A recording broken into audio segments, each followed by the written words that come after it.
Чүй областы, Сокулук району, Баян Антоновка айыл өкмөтү. Бул жерде Чүй областынын мусулмандар газияты бар, чоң мешит. Жума айт намаз бүткөндөн кийин балдарды топтоп балдарга подарка белек берген ачат. Азыр балдарга белек беришет.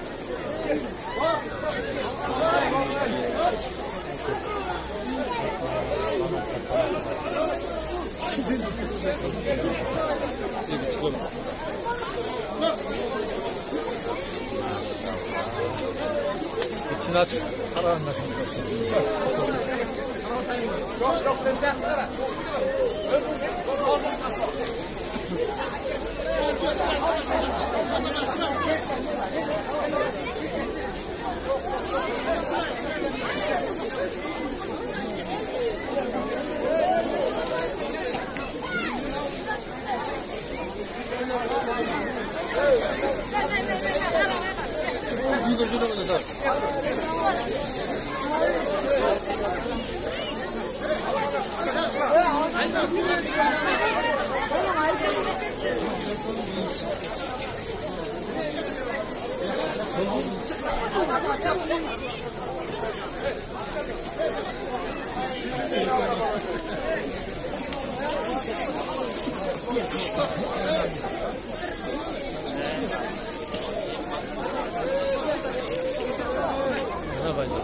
Yakka var mıydı? Yakka var.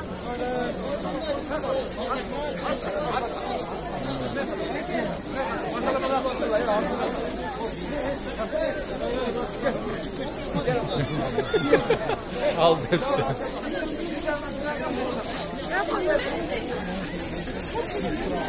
İçinde kukuruzla soğuk kapıyor. Ya.